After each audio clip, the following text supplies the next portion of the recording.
Hi folks, this is Matt Salazar, assistant producer with Electronic Arts. I'm here to show you MySims SkyHeroes. If you're familiar with the MySims brand, you know that they're sort of a stable of characters that we'd like to put in a bunch of different games. We've always had customization as a big part of the MySims franchise, and as you can see here, you can do some pretty crazy customization. Let's talk about the planes here. This is kind of a wild plane I made earlier, but let's start from scratch.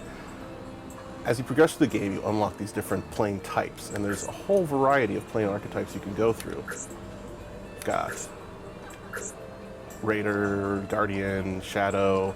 You may recognize these as a lot of different sort of cartoon versions of planes that exist in the real world. As you go through the game, you unlock more powerful versions of those planes.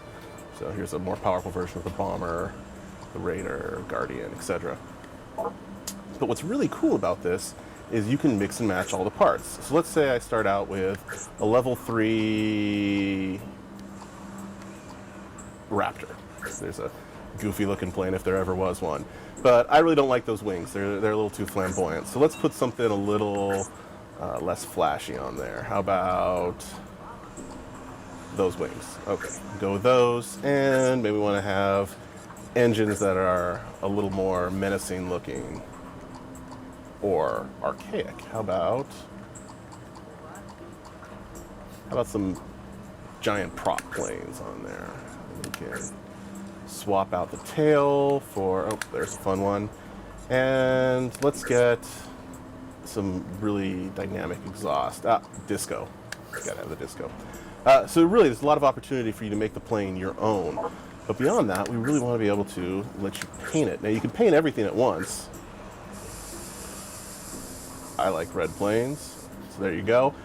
But let's say you really don't want to have everything bright red. You can customize them on individual pieces. Let's give it a nice beige here, and let's give it a little accent color with on the tail.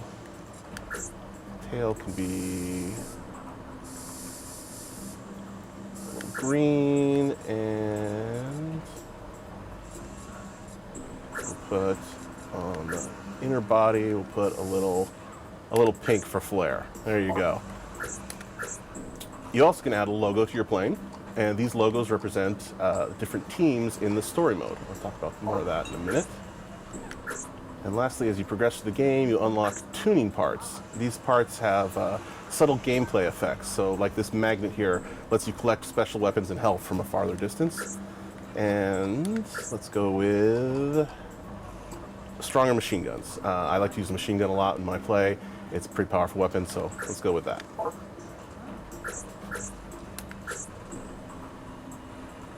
All right.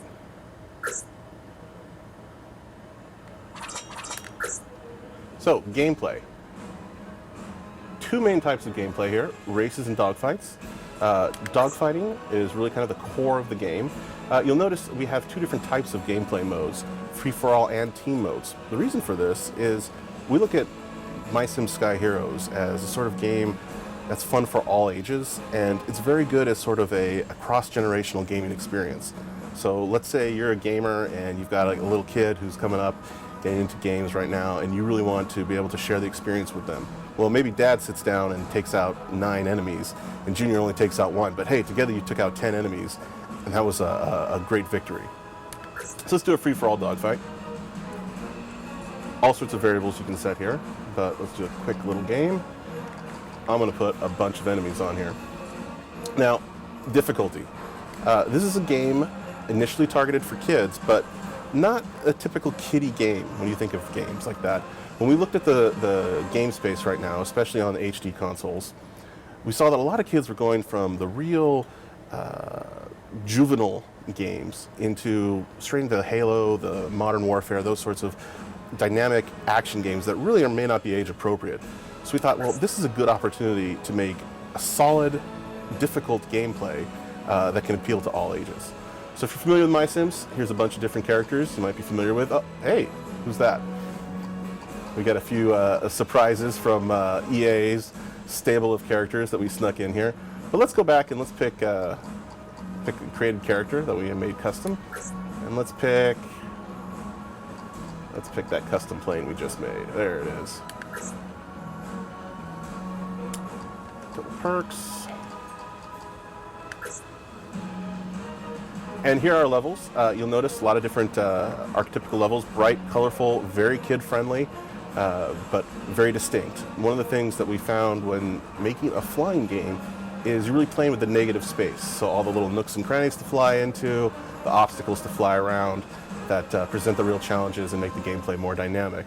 Whereas in platformer, say, you would have a flatter surface and it'd be more about, you know, the floor that you're walking on. So let's go with the testing grounds.